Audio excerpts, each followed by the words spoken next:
is so wild. Oh, yeah. Oh. That's different. That's your tension. Goodness gracious. That was wild. So you've got some lower back stuff. You had your discectomy. That was in what year? It was December 2022. Okay, so discectomy is basically surgeon goes in and they chop off a little piece of the disc. So when you have a disc herniation, basically you have this little piece of the disc is popped out. And sometimes if you don't respond to conservative care, another good option is to have it surgically removed. So they basically go in there, chop that guy off, and then now it's not impinging onto the nerve.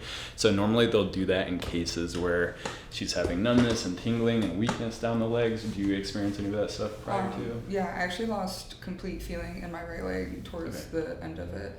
Okay, yeah. And so the big red flags is when we start to, like, numbness and tingling, like we can kind of get that with normal stuff that'll clear up, but once we start seeing like loss of sensation or like weakness, like where the foot's dropping, that's where we know it's like a more severe case that we need to go in with surgery. So sometimes people respond to conservative care, but there are times where I'm like, hey, you're not getting better in the time frame that I want you to, and you're doing all the right things, so let's go and talk to a surgeon. So you had that done when? December 2022, and that was after 2 years of physical therapy before I was approved. Okay, and then that was your segment L4, L5, right in between there? Okay, cool. So that's like a very common place to get those herniations. It's a lot of where flexion and extension happens. And you said that was caused by? I was hiking in Hawaii and I fell off a cliff. Whoa, okay. I'm surprised you're not even more injured. Yeah, it was pretty crazy. It was about a 35-foot drop. Okay. And I hit a pool of water at the bottom, and it was like being hit by a wall. Yeah. It was crazy, and I landed on my back. Oh my gosh. I lost like complete feeling in my legs, and my friends had to hike down to me, and I'd like paddle out with my arms. Like, it was oh my gosh, that's crazy. Super scary. Yeah, it was wild. Traumatic. Yeah. How do you feel about being up on cliffs now? I don't cliff jump anymore. Yeah. You said that was 35 meters or feet? Feet. Okay. Yeah. That's significant. Yeah. 35 meters would be even crazier, but yeah, we can chop it at feet and call it good. Okay. Yeah. So after your surgery, did you work with anybody afterwards for like post care? I did. I was in physical therapy for a year and a month after with Denver Health. Okay, cool. Yeah, there was one lady I worked with that was incredible. Okay. So when you had your surgery, did everything clear up immediately, or did that take a little bit? From the moment I woke up. Okay. Yeah. You felt like it was harder to force myself to lay down for 3 weeks. Okay.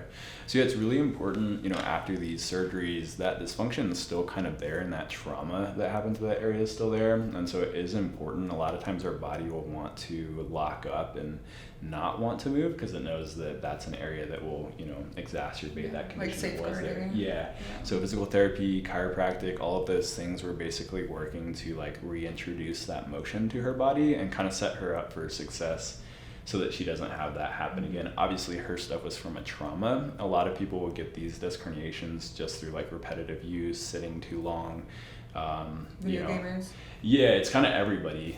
They've got a pretty cool study where they took 100 patients who were asymptomatic. I'm making up that number and kind of the statistics for a little bit, so don't quote me, but they took 100 people with no symptoms, no low back pain, and they MRI'd everybody, and they found that 70% of those people actually had some degree of a disc herniation already, but they were not symptomatic.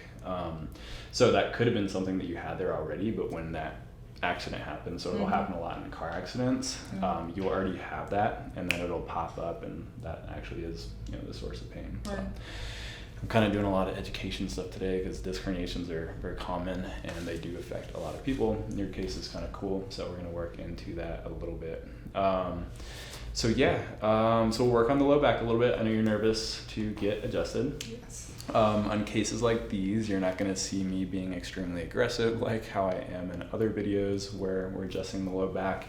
We're basically just going to be taking the joint to their natural end ranges and pushing a little bit further through there. So we're going to kind of not scare you with anything. I'll kind of explain everything as we're going. We're going to go through a little bit of soft tissue beforehand to make sure that everything is comfortable and good. You're also a tattoo artist. Yes. Cool. So tattoo artist things, are you right-handed? I'm left-handed. Left-handed. Yeah. So right hand is the stretch arm. So you would think that like the arm that you're writing with is going to be the one that, I mean, that's maybe more hand issues, but it's Yeah. actually for tattooing, you've got to constantly be stretching the skin to flatten that out. So a lot of tattooers will get kind of both sides of it. Yeah. So Yeah, it's 100% my left hand, and I have nerve damage in that finger. from tattooing? No, I got it slammed in a door. Oh my gosh. Yeah. Full of trauma. Yeah, so that nerve dies, but it Okay. goes into tattoo position, so yeah, that's all I did. Let's go ahead and just kind of see how you're moving. So if you want to stand on up, you can face me. We'll bring the feet together. And then let's go ahead and take the right hand, slide it down the pant leg there. Pro. Wow, I got some flexibility there. Let's go ahead and go to the other side. Feels pretty good? Yeah. If you twist all the way to your right, bend backwards. Any pain, pinching, tightness? I just don't really go further past that. Okay. Yeah. And to the other side. Great. And then let's go ahead and run down, touch the toes there as far as you can go. And I'm gonna look down the back. If you can kind of like tuck your chin down and roll down. Perfect. And let's go ahead and slowly come on up. Any problems on the way up? No. Okay. And you don't have any problems with numbness, tingling, or anything now in the lower back? Not anymore. And was that down one leg or the other side? It was down this one. The right side? I have flare-ups, but I think that's just like permanent damage. Okay. Yeah. Cool. Awesome. We'll keep it pretty basic today and just see how you respond with regular chiropractic care. Neck, actually real quick, if you look all the way over the right shoulder, any pain, pinching, tightness there? No. And then looking all the way to the left, No. and then all the way up towards the sky, All good. and tucking the chin down. Great. Cool, perfect. This will be easy. Let's go ahead and we'll go onto your stomach, and if you want to look over to the right side, we'll start with some traction and get rolling with that. Is it possible to do like a stomach pillow or something, or do you recommend people to just lay flat? Yeah, no, that's fine. Is that having that arch, does that help a Yeah, little bit? just like flattens that. I would just a Let me deep curve. grab a less aggressive one because that one's probably too Yeah. much for you. So when you go into too much extension, does that kind of aggravate it? Yeah, because my spine dips in too far. Okay. And then I'm gonna put you into some more flexion, so the table's gonna come down like that. How'd that feel for you? Maybe can it go like slow while it does it, or is it just one speed? That's better. Yeah, and then I can actually elevate. I can slow it down for you a little bit. So doing that, that's a good little test. Is that something that typically bothers you? Yeah, I don't normally decompress my spine too far that way. Okay. Because Is that just okay for popping you? it makes me nervous. Okay. Is that pressure okay? Yeah. Just getting right into it. Me putting that pressure in through there, how does that feel in your spine? Pretty good. I normally just do like as gentle as possible, but I'm also just a big baby about it. Okay. I do want to warm it up a little bit just so that those adjustments, when we do them, I don't have to use as much force. So as long as this force is okay. I'm Yeah, just that's thinking great. For about a minute. Cool. I'm going to do a little T-spine adjustment first. Did you feel how that clicked right there? Mm-hmm. So it's going to feel like that, but just a little bit more. We're going to go in just a second. And if that felt comfortable, we'll kind of do the same thing for your low back, and then we'll work our way up to the neck.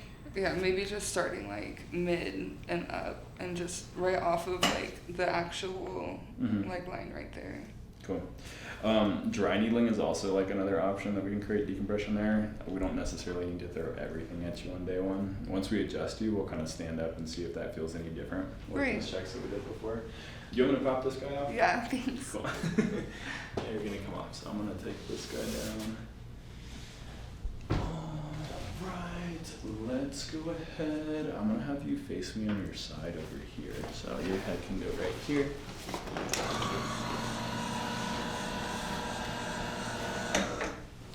Alright, I'm gonna bring this up here. So with this adjustment, we're basically just going to be introducing, oh, we stopped this, is that okay to take that? We're going to be introducing a little bit of spinal extension. So your lumbar spine does either flexion or extension. The way that the vertebrae are set up is to create flexion, which is this position, which typically is going to aggravate those little herniations, and extension. So I'll kind of show you those for the camera. So flexion is kind of what pops those herniations out, makes it worse. Extension is kind of this backwards position that I know your body has kind of a preset to. Where you felt like you couldn't get all the way back there, this is what is going to help you go a little bit further with it. Okay. So I'm going to kind of take you to that end range and make sure that that feels comfortable to you. Okay. If it feels comfortable, we'll just do a little tiny push past that. Okay. So I'll just pull this arm through. You can hold on to the elbow. And we're going to let the knee come down towards the floor. So that position there, how's that feel? That was good. Yeah, can I do a little bit more? Yeah. Okay, so a little bit more. Let the air out again. Oh! That was crazy. Yeah. Woo! Not too bad? No, that Sweaty was not palms. bad. A little bit sweaty eyes. If that felt good, we're going to do kind of the same thing. So I'm going to just scoot you towards me this way. And you're perfect there. If you want to look over your right shoulder, good. So same thing. If that feels comfortable here, feels good? A little push. Oh, Good. yeah. Good. Woo! You did it. Yeah, that was Awesome. crazy. So we're just going to kind of work our way up the spine. So we're going to kind of do a little hug into the spine. I'll kind of pause before I go into it. You're going to kind of work with me with your breath, but basically I'm pushing up into the joint right there. Does that feel comfortable? A little more. That was nice. Cool. So I'm not going to adjust you right now. I'm just going to kind of hang out with a little bit of pressure. Do you get headaches at all? Almost never. Almost never. Cool. I can't pop the right side of my neck though. I can only pop the left. I bet I can. So are you a self-adjuster? Yeah. How many times a day?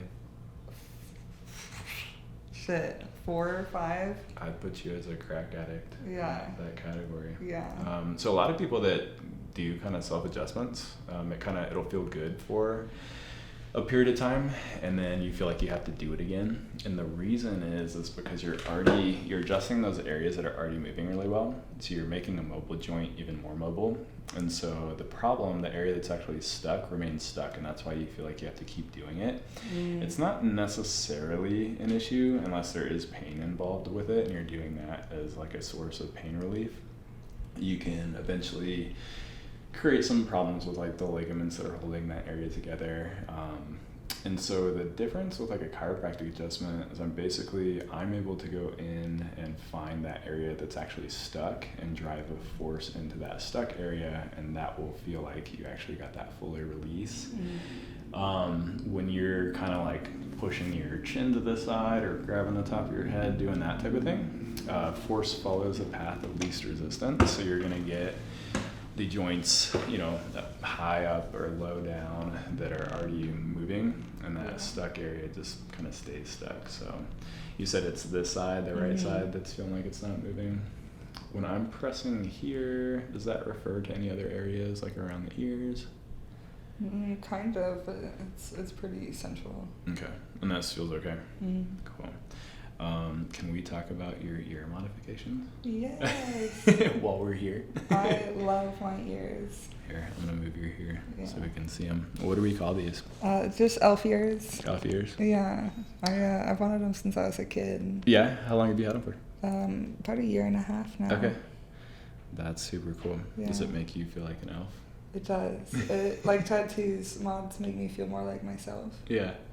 I feel like the ear ones are pretty subtle. Like, Yeah. I feel like it's not something Yeah. that necessarily like pops out or that I notice. Is that something that like you've noticed people kind of like double check and look? A few times, yeah. Yeah. I see people squinting sometimes. Because I feel like I see like at costume parties and stuff like that, the little elf ears ears, that yeah. you can like add to it, and those look pretty real too. I'll, But I don't know that I've actually ever seen. Sorry, I'm gonna pull the hair back so the video can see. But I don't know that I've actually seen that modification in real life. Yeah, it took about 3 hours, an hour and a Okay. half for each ear. They just cut a pizza slice shape down both sides. And then they sew it together. Yeah. Okay. That's kind of like bunion surgery. If you're familiar, I can maybe put something up on the screen, but for bunions, basically your big toe kind of curves in and it'll start to poke out. I've seen that. And so for the surgery, they'll cut a little pizza out of it. Yeah. They'll drill in Oh, like a and little sew it string. together. Yeah, and then they'll pull the string and then Yeah. the toe goes straight and then that Yeah. bunion's kind of gone.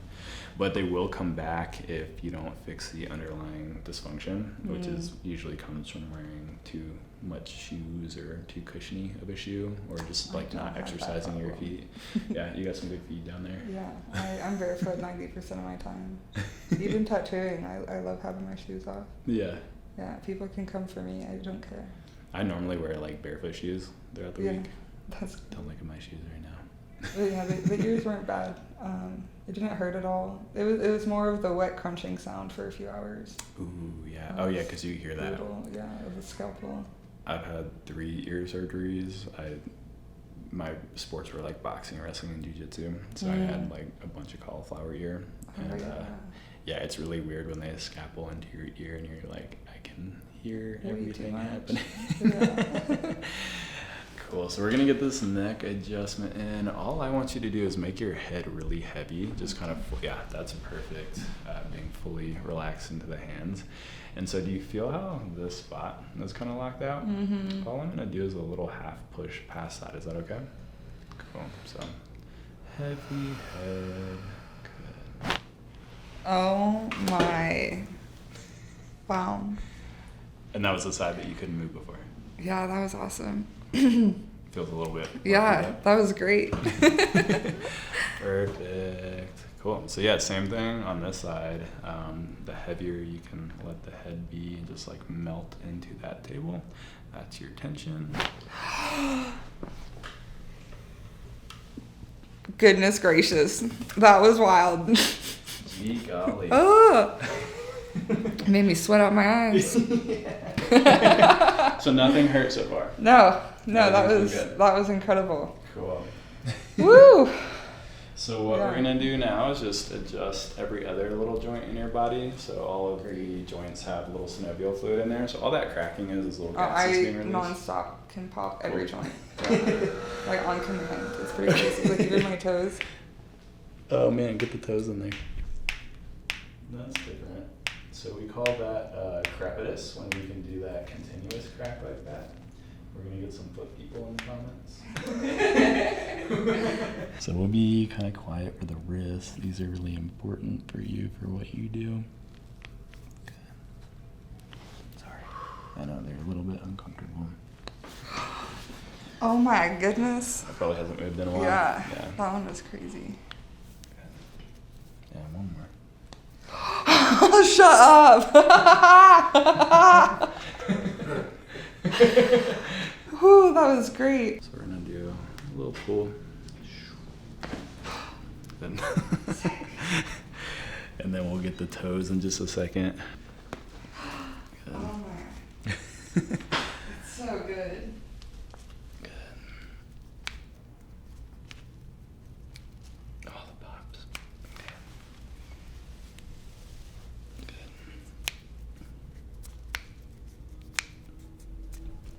Oh, almost 10 for 10. One more. Okay. Oh, 9 for 10. Thank you. Some assistance. All right. Got too flexible. So when you have too much flexibility here, I can't really create the tension to create that pop, but you don't really have any knee issues, so we don't have to. Yeah, my elbows are hyperextended, so I pop those all the time. Let's listen. Oh, and one more. Cool. All right. I know. Sorry. One more. One more.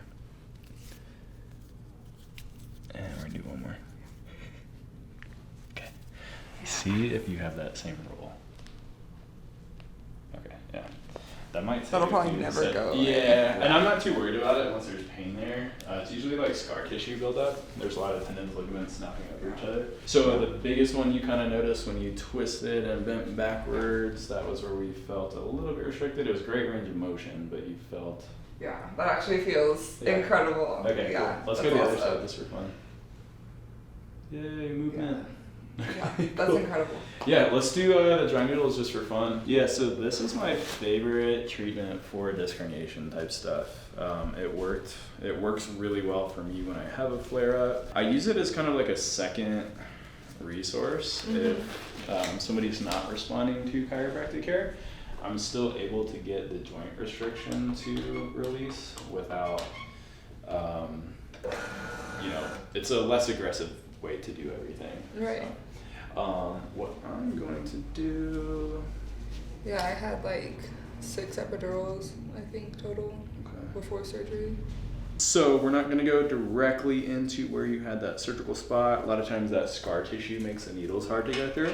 You're not having the pain there anyways. That would be for somebody that's like more pre-surgical. In this case, we're just going to get into your QLs and erectors, and I'm going to hit it kind of equal on both sides. And you said that's more so where you feel that pain? Yes.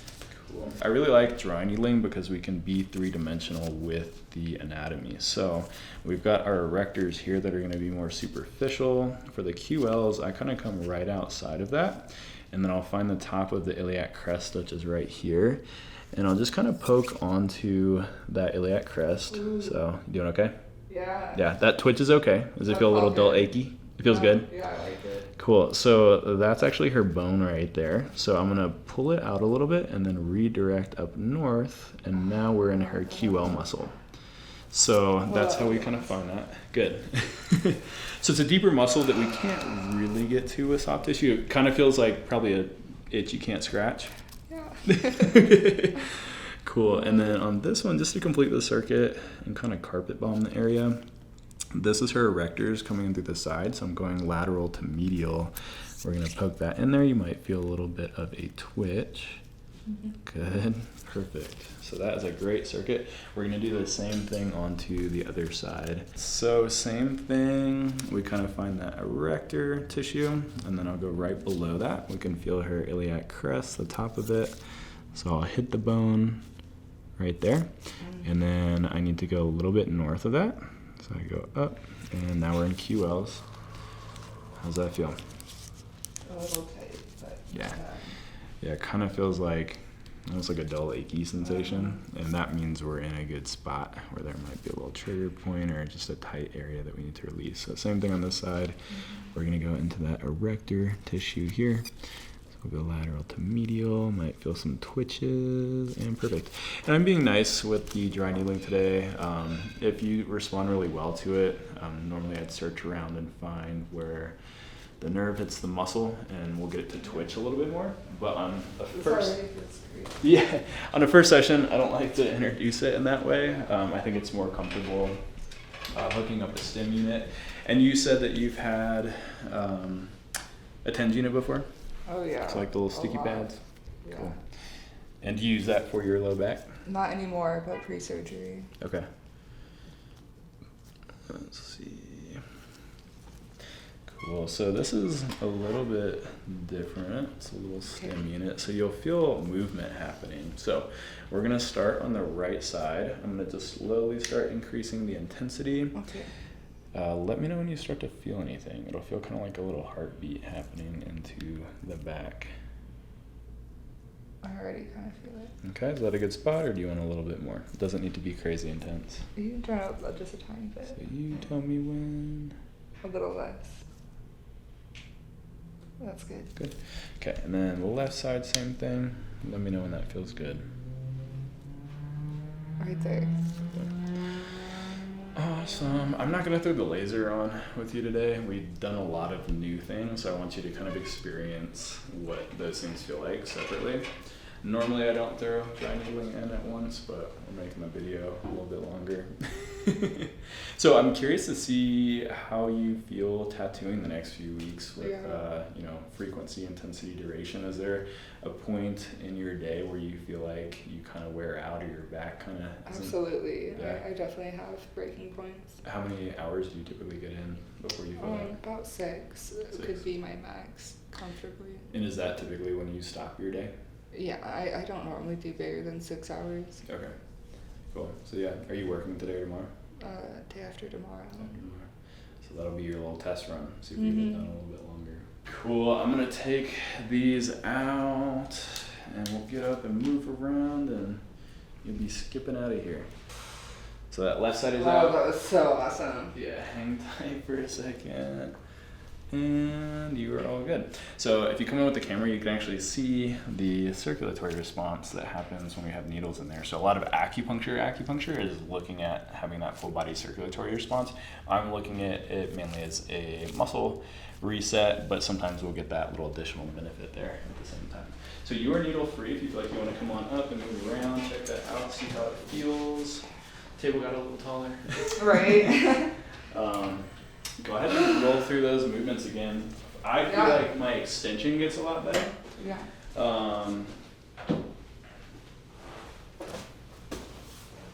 Feels good? Oh, yeah. Take a seat right here. I'm going to do a little bit of scraping. So I'm going to do a little bit of scraping on the neck so you don't get sore. This is our CBD Dorsa dip. You can get that online in the links below. I'm using our scraper. You can also get these. These should be available by the time of this release on dorsatools.com. This is something that I use as a practitioner, but something that's very easy to implement for yourself. So all I'm doing is rubbing onto the skin with the CBD. It doesn't have to have CBD with it. We can just use a non-medicated emollient, or our Dorsa Freeze, which is kind of like a biofreeze, will be dropping in the next month as well. All my shout outs. But basically, what we really like with this is just a pressure stimulus to elicit a lengthening response in the muscles after doing some of those neck adjustments. Sometimes the next day she might be a little bit sore, so this can help to reduce some of that post-adjustment soreness that we will typically see on the first adjustment. Tell us about your split tongue. Can you do like a little clap with it? So it's funny because I know you through our nurse, Erica, who does IVs. So obviously it's probably hard to get liquids down and nutrition down. So I know she came to your place and got you all IV'd up. But tell us about your experience and how you feel about it and all the things. Yeah, well, first, my body mod artist, Ian Bell, is probably the only person I would ever trust to do things like this. It's like on the spot every time. I have about 20 of my friends with a split tongue, and on a Sunday after a show, I was just in the mood for a piercing, and my partner said, "Why don't you just split your tongue today?" And so I just split my tongue. It took like maybe 15 minutes. Wow, you just made that decision like right then and there. Yeah. Oh, I toyed around with the idea, but the ears were definitely more planned. Okay. Yeah. That's a crazy decision to kind of make that quickly. Do you talk any differently now? I already had a list that I took classes to get rid of it when I was younger, and now it's back. Okay. It's all good. I don't hear it, but I'm sure, we always hear our own stuff. But my inflection is generally the same. I heard it gets better though, because you just had this on like a month ago? Yeah, like 2 months ago maybe. How is it with like the control, like being able to control both sides of it? Like, how does that work? I can isolate both of my tongue muscles. Not everybody that has a split tongue can. I just mess with mine a whole lot. That is so wild. Awesome. Well, for the viewers, thank you guys so much for watching. If you've made it this far into the video, we will be posting one video, I think every Sunday now.